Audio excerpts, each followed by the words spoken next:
আসসালামু আলাইকুম বন্ধুরা, আশা করি সবাই অনেক অনেক ভালো আছেন।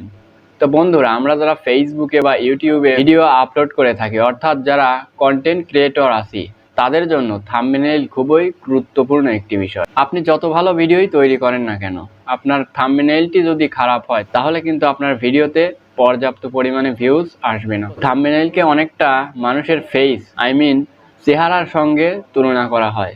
তো যেমন ধরুন, আমরা যখন একটি মানুষকে প্রথমেই দেখি, তখন সেই মানুষটির কিন্তু আমরা চেহারার দিকে লক্ষ্য করি।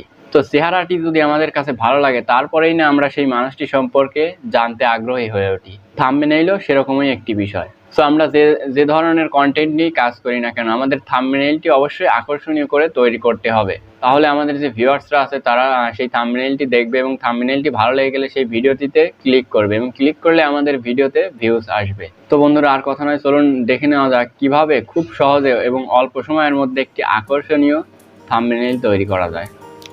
প্রথমেই আমরা প্লে স্টোরে এসে ক্যানভা লিখে সার্চ করব এবং ক্যানভা ড্রেসিং যে অ্যাপসটি আছে সেটিকে ইনস্টল করে ওপেন করব।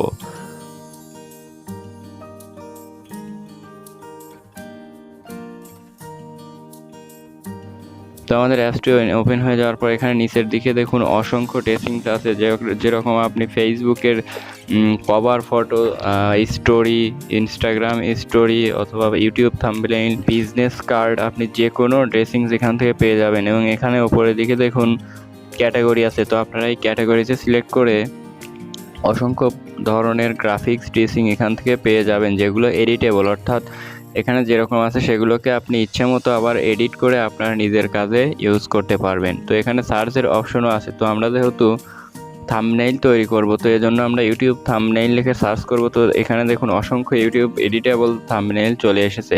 তো থাম্বনেইলগুলো থেকে আপনার পছন্দ মতো একটি থাম্বনেইল সিলেক্ট করে এখানে এডিট করে আপনার নিজস্ব একটি থাম্বনেইল তৈরি করতে পারবেন।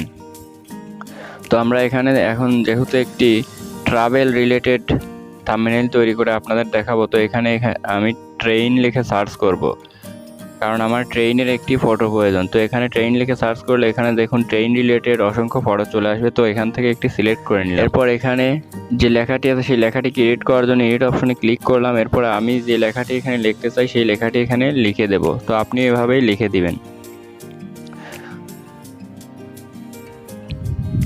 তো লেখার পরে এখানে একটি ফটো অ্যাড করতে হবে। তো ফটো অ্যাড করার জন্য প্লাস অপশনে ক্লিক করতে হবে। প্লাস অপশনে ক্লিক করে এখানে গ্যালারি অপশনে ক্লিক করতে হবে। গ্যালারি অপশনে ক্লিক করে যে ফটোর আপনি ব্যাকগ্রাউন্ড রিমুভ করে রেখেছেন সেই ফটোটিকে সিলেক্ট করে দিতে হবে। তো আমি আমার ফটোটিকে সিলেক্ট করে দিলাম। এরপরে একটু টেনে টুনে অ্যাডজাস্ট করে নেব। তো সুন্দরভাবে আপনারাও ফটোটিকে অ্যাডজাস্ট করে নেবেন। অবশ্যই এটি কিন্তু ব্যাকগ্রাউন্ড রিমুভ ফটো হতে হবে। তো আমি আমার ফটোটিকে অ্যাডজাস্ট করে নিলাম, কিন্তু এখানে দেখুন লেখাটি ফটোর ওপরে চলে এসেছে। তো লেখাটিকে নিচে দেওয়ার জন্য লেখার ওপরে ট্যাপ করে এখানে পজিশন অপশনে চলে আসবো। পজিশন অপশনে ক্লিক করার পর এখানে ব্যাকওয়ার্ডে ক্লিক করব। ব্যাকওয়ার্ডে ক্লিক করে লেখাটি আমার ফটোর নিচে চলে যাবে।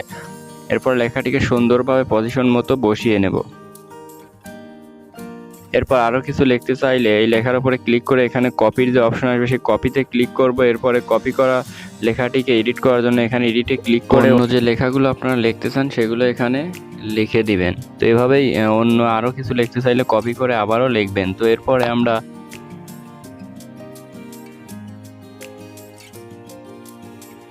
এখানে আমরা কালার চেঞ্জ করার জন্য নিচের দিকে আসবো এবং কালার অপশনে ক্লিক করবো। এরপরে প্লাস অপশনে ক্লিক করে এখান থেকে যে কালার গ্রেডিংটি আছে সেটিকে টেনে দেব। টেনে দিয়ে এই বিন্দুটিকে যে কালারটি আমরা বসাতে চাই সেই কালারের ওপরে রাখবো, তাহলে আমাদের ফন্টের কালার চেঞ্জ হয়ে যাবে। এরপরে ফন্ট চেঞ্জ করার জন্য ফন্টে ক্লিক করব। ফন্টে এখানে অসংখ্য ফন্ট চলে আসবে। যে ফন্টটি আমাদের পছন্দ হয় সেই ফন্টটিতে ক্লিক করে ওকে ক্লিক করে দেব, তাহলে আমাদের ফন্টটি চেঞ্জ হয়ে যাবে। এরপরেও যদি আমাদের থাম্বনেইলে আরও কিছু ফটো অ্যাড করতে চাই তাহলে এখানে প্লাস অপশানে ক্লিক করব। এরপরে এলিমেন্টসে ক্লিক করব। এলিমেন্টসে ক্লিক করলে এখানে অসংখ্য বিষয় আমরা এখান থেকে অ্যাড করতে পারবো। এখানে সার্চের অপশনও আসে। তো আমি এখান থেকে একটি তীর চিহ্নকে অ্যাড করতে চাই। তো এখানে তীর চিহ্নটিকে অ্যাড করে এখানে কালারটিকে চেঞ্জ করে বসিয়ে দেব। তো আপনারা এই সার্চ অপশনে ক্লিক করে যে বিষয়টি সম্পর্কে থাম্বনেইল তৈরি করবেন সেই বিষয়টির ফটোটা এখান থেকে ডাউনলোড করে এখানে বসিয়ে নিতে পারেন। তো এরপরে মোটামুটি আমাদের থাম্বনেইলের কাজ শেষ। তো কাজ শেষ হয়ে গেলে এখানে এই ডাউনলোড অপশনে ক্লিক করবেন। ডাউনলোড অপশনে ক্লিক করলে আপনার যে থাম্বনেইলটি আছে সেটি অটোমেটিক্যালি সেভ হয়ে যাবে গ্যালারিতে। এবার যদি আমরা গ্যালারিতে এসে থাম্বনেইলটিকে দেখতে চাই, তো গ্যালারিতে আমাদের থাম্বনেইলটি ওপেন করলাম। এখানে দেখুন অস্থির একটি থাম্বনেইল কিন্তু আমরা পেয়ে গেছি। তো বন্ধুরা, ভিডিওটি কেমন লাগলো সেটি অবশ্যই কমেন্টসের মাধ্যমে জানাতে ভুলবেন না। আর এরকমই সব ইন্টারেস্টিং ভিডিও পেতে অবশ্যই আমাদের চ্যানেলটিকে সাবস্ক্রাইব করে পাশেই থাকবেন। তো দেখা হবে নতুন কোনো ভিডিওতে। ততক্ষণে সবাই ভালো থাকবেন, সুস্থ থাকবেন।